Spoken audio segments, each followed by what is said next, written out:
চলছে বিপিএল, আর বিপিএল এর সর্বপ্রথম ম্যাচটা অনুষ্ঠিত হইল সিলেট এবং রাজশাহীর মধ্যে।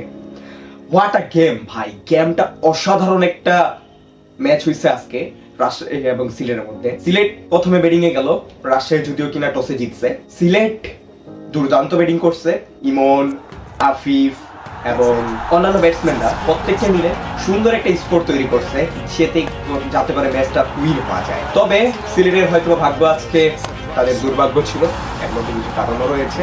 অপরদিকে রাজশাহী ওয়ারিয়র্স তারা দুর্দান্ত খেলছে, তাদের ওপেনিং ব্যাটসম্যানরা এবং মুশফিকুর রহিম এবং ক্যাপ্টেন নাজমুল হোসেন শান্ত অসাধারণ একটা ইনিংস খেলছে তারা। নাজমুল হোসেন শান্ত 101 রান করছে 60 বলে, যে কিনা অপরাজিত ছিল, এবং সেই সাথে মুশফিকুর রহিমও হাফ সেঞ্চুরি করছে, আর তিনি অপরাজিত ছিলেন। 191 রানের টার্গেট নিয়ে যখন নাজমুল হোসেন শান্ত ব্যাটিং করতে নামে, তিনি ম্যাচটা ধরে রাখতে চাইছিল, ঠিক আছে, যার কারণেই রাজশাহী ওয়ারিয়র্স মূলত 8 উইকেটের বিনিময়ে 8 উইকেটের ব্যবধানে জিতে গেছে। এখানে একটা লক্ষণীয় বিষয় হচ্ছে যে সিলেটের যে বোলিং লাইন আপ সেটা অত্যন্ত বাজে ছিল। এটা একটা তাদের টিম ম্যানেজের ব্যর্থতা, তারা সুন্দরভাবে বোলিং লাইন আপটা গুছাইয়া নিতে পারে নাই, যার কারণে সিলেট মূলত এত বড় একটা রান করেও হারতে হইল তাদেরকে। সিলেটের ব্যাটিং লাইন আপটা অনেক সুন্দর আছে, সেখানে ইমন আছে, আফিফ আছে এবং মেহেদী হাসান মিরাজ আছে এবং আরো কয়েকজন অভিজ্ঞ ব্যাটসম্যান রয়েছে।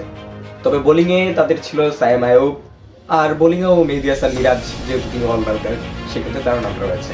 তবে তাদের বোলিং লাইন আপটা অত্যন্ত বাজে গেছে। কয়েকটা নতুন বোলারকে দেখতে পাইলাম, যাদের চেহারা কখনো দেখি নাই।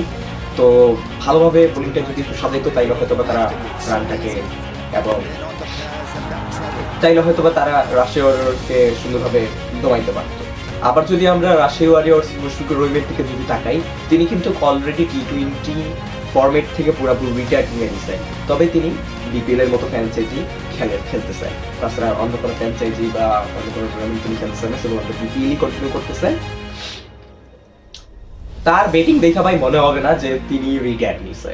তার কাছে ভাই বয়সটা কোনো সংখ্যা না।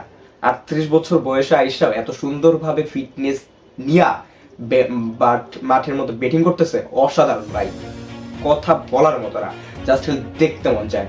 আর শেষ বলে অর্থাৎ যখন 4 ম্যাচে যখন ম্যাচটা উইন করলো, সেটা একটা দেখার মতো ছিল। দুইটাই হেলমেটটা খুইল্লা সুন্দর একটা সেলিব্রেশন, সেরা।